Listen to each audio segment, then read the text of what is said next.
کہ دنیا میں خدا کے سوا کسی کو حق حکومت حاصل نہیں ہے. 5 دفعہ دن مینارے پہ کھڑا ہو کر. تو آپ سوچ سکتے ہیں کہ یہ تو زلزلہ انگیز اعلان ہے صاحب. یہ تو تاج و تخت کے پاؤں کو ہلا دینے والی چیز تھی. ملوکیت کے دور کے اندر یہ اعلان جائز کیسے ہو سکتا تھا؟ روا کیسے پا سکتا تھا؟ اور بند کیسے کر سکتے تھے؟ وہ تو قرآن میں تھا. انہوں نے کہا کہ الہ کے معنی ہے وہ جس کی پرستش کی جائے، اور مسلمان بہرحال بت کی پرستش تو نہیں کرتا. یہ الگ بات ہے کہ سب کچھ وہ بتوں کی جگہ وہ کھڑے بت ہوتے ہیں، ہم نے لٹائے ہوئے بت ہیں، اور ان کی جو پرستش ہم کرتے ہیں تو ان سے بھی زیادہ کرتے ہیں. لیکن بہرحال بت پرستی تو مسلمان نہیں کرتا، مطمئن ہے خدا. الہ کا ترجمہ کر دیا وہ جس کی پرستش کی جائے، عبادت کا ترجمہ کر دیا پرستش، اور اس کے بعد یہ بالکل معصوم الفاظ ہو گئے. اقبال ان چیزوں کے پیچھے لگتا ہے کہ الفاظ و معانی میں تفاوت نہیں، لیکن ملا کی اذاں اور مجاہد کی اذاں اور. وہ مجاہد کی اذان تھی. پرواز ہے دونوں کی اسی ایک فضا میں، کرگس کا جہاں اور ہے شاہی کا جہاں اور.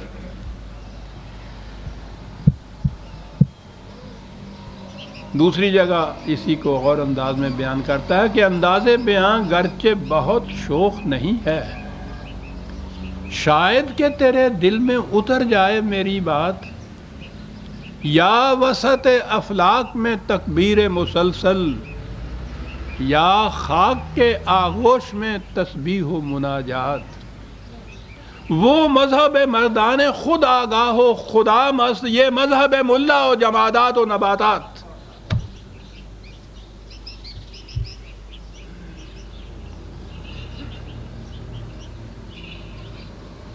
قرآن سمجھ میں آتا ہے عزیزان من جب پہلے ہر غیر قرآنی تصور کو ذہن سے نکال دیا جائے. یہ خدا بڑا غیور واقعہ ہوا ہے. وہ کسی ایسے مکان میں نہیں آتا جس میں پہلے کوئی بس رہا ہو، کیوں جھگڑا مول لے. تو پہلے ان کو نکالیے، میں پھر آؤں گا. کعبے میں حضور نے قدم نہیں رکھا تھا جب تک کہ وہاں کے پہلے بتوں کو باہر نہیں نکال دیا تھا. توحید کے معنی یہی ہیں کہ ہر قسم کے غیر قرآنی تصور کو پہلے دماغ سے نکال دیا جائے. اور اب توحید جو لا الہ الا اللہ ہم کہتے ہیں، خدا کے سوا کوئی پرستش کے قابل نہیں ہے. تو آپ سوچ لیجئے کہ اس کے معنی کیا ہوئے. اب وہ کہتا ہے کہ میں سمجھانے کی کوشش تو کرتا ہوں اسے کہ توحید کسے کہتے ہیں. توحید کے معنی ہیں کہ خالص خدا کی حکمرانی. لیکن وہ کہتا ہے کہ بیان میں نقطہ توحید آ تو سکتا ہے. تیرے دماغ میں بت خانہ ہو تو کیا کہیے. وہ رمز شوق جو پوشیدہ لا الہ میں ہے، طریق شیخ فقیہانہ ہو تو کیا کہیے. یہ فقہ کا مسئلہ بن گیا سارا. آگے توحید جو تھی مزاروں سے مرادیں مانگنا یہ توحید کے خلاف ہے. یہ ٹھیک بات ہے. انسانوں کو صاحب اقتدار ماننا یہ توحید کے خلاف نہیں ہے. تیرے دماغ میں بت خانہ ہو تو کیا کہیے. جاوید نامہ میں اقبال کے ہاں ایک نظم ہے. ترکی کے مدبر سعید حلیم پاشا کے الفاظ میں انہوں نے یہ بات کہی ہے. اس میں وہ صحیح تصویر ملا کی انسٹیٹیوشن کی، ملا ازم اسے آپ کہہ لیجیے. اب وہ چند اشعار میں بڑی جامعیت سے اس کی پوری تصویر کھینچ دی ہے کہ دین حق از کافری رسوا ترست. دین حق اسلام کفر سے بھی زیادہ رسوا ہو گیا ہے ہمارے ہاں. کیوں؟ زاں کے ملا مومن کافر گرست. دین حق تو کافر کو مومن بناتا تھا، اور اس کا مسلک یہ ہے کہ وہ ہر مومن کو کافر بناتا چلا جاتا ہے. یہ تو کافری سے بھی رسوا تر ہے. کیفیت یہ کہ شبنم ما در نگاہ ما یا مست، ہم تو ایک ایک قطرے کو بھی غنیمت سمجھتے ہیں جو شبنم کا ہو. ہر فرد ہے ملت کے مقدر کا ستارہ، بڑا قیمتی سمجھتے ہیں. ہمارے نزدیک تو ہماری شبنم بھی سمندر ہے. اور از نگاہ او یم ما شبنم است، وہ ہمارے سمندر کو بھی شبنم کے قطرے بنانا چاہتا ہے صاحب. اپنے فرقے کے 4 جو ٹائی ٹوٹرو جنہوں کہتے ہیں پنجاب، وہ تو جنتی، اور باقی سارے کے سارے وہ جو پھر ایک حدیث بیان کر دی جاتی ہے نا کہ میری امت کے 73 فرقے ہوں گے، ایک ان میں سے ناجی صرف ہوگا، 72 کے 72 جہنم میں چلے جائیں گے صاحب. تو وہ تو شبنم کے قطرے ہیں نا جن کو یہ لے جا رہا ہے. سمندر کا سمندر تو پورا جہنم میں غرق کر دیتا ہے. جب کہتا ہے کہ از شگرفی ہائے آن قرآن فروش، دیدام روح الامیرہ در خروش. یہ جس قسم کی کرشمہ سازیاں، عجوبہ سازیاں، عیاریاں، تیاریاں یہ شخص کرتا ہے، کون؟ این قرآن فروش.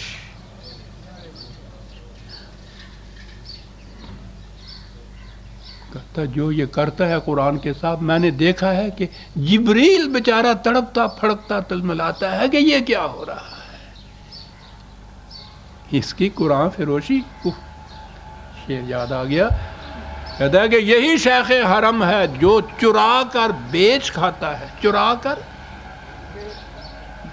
یہی شیخ حرم ہے جو چرا کر بیچ کھاتا ہے. گلی میں بوزرو دلق اویس و چادر زہرا، یہی شیخ حرم. ہاں. اور اسی نظم کا اگلے شعر ہے کہ از زاں سوئے گردوں دلش بے گانا اے. قرآن کا سرچشمہ علم جو ہے اس سے اس کا دل بالکل بیگانہ ہے، جانتا ہی نہیں ہے. نزد او ام الکتاب افسانہ ہے. کہتا ہے یہ قرآن پہلی امتوں کی کچھ کہانیاں ہیں جو اکٹھی ہوئی ہیں سر، ہمارا اس سے کیا تعلق؟ کفار عرب نے بھی رسول اللہ سے یہی کہا تھا کہ یہ تو اساطیر الاولین ہے جو آپ بیان کر رہے ہیں. وہ کہتا ہے یہ بھی اس کو قصے کہانیاں ہی سمجھتا ہے. بے نصیب از حکمت دین نبی. رسول اللہ صلی اللہ علیہ وسلم نے جو دین دیا تھا دنیا کو، اس کی حکمت سے یہ بے نصیب ہے. آسمان نشتیرہ از بے کوکبی، اس کے آسمان پہ ایک ستارہ بھی نہیں ہے، اس قدر تاریکیاں چھائی ہوئی ہیں. کم نگاہ ہو، غور فرمائیے کیا تصویر کھینچ رہا ہے یہ. کم نگاہ ہو کور ذوق کو ہرزہ گرد، بڑا تنگ نظر. یعنی جس کی تنگ نظری یہ کہ جس نے اس کی مسجد میں کھڑے ہو کے نماز پڑھتے ہوئے آمین اونچی آواز سے کہہ دی، جھپٹ پڑے اس کے خلاف سارے کے سارے بھیڑوں کے چھتے کی طرح. اتنی نفرت ہوتی ہے ان کے دلوں کے اندر، وہ عیاں ہوتی ہے ان کے سیما سے، ان کی جبین سے. یہ جو جفر کے نقشے بنتے ہیں ان کے، اس بات کے اوپر کہ پتلون سے اس کا ٹخنا کیوں ڈھکا ہوا تھا. تنگ نظرو کور ذوقی کا تو پوچھو ہی نہیں.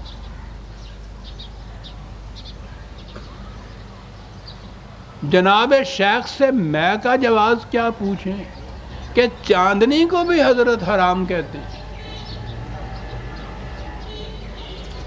میرے خلاف جو سب سے پہلا فتویٰ لگا تھا، اور فتویٰ لگانے والے وہ کوئی پکی روٹی والے نہیں تھے، مولانا مفتی کفایت اللہ، مولانا احمد سعید، جمعیت العلماء ہند کے صدر اور سیکٹری وغیرہ. وہ فتویٰ جو لگا تھا تو اس میں 3 بہت بڑے عنوان تھے.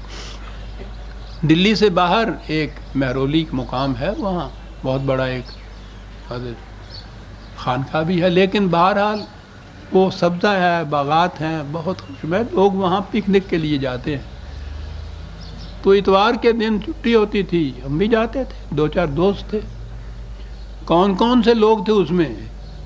رندے خرابات والے، مولانا اسلم جراج پوری علیہ الرحمہ، وہ ساتھ ہوتے تھے. ایک یہ چیز ہوتی تھی. یہ بھی جرم تھا، ٹھیک ہے کہ سنیما بھی دیکھتا تھا کبھی کبھی. تو اس فتوے میں جو میرے خلاف جرائم کی فہرست تھی، اس میں یہ ہے کہ یہ مہرولی میں سیر کرنے کے لیے جاتا ہے،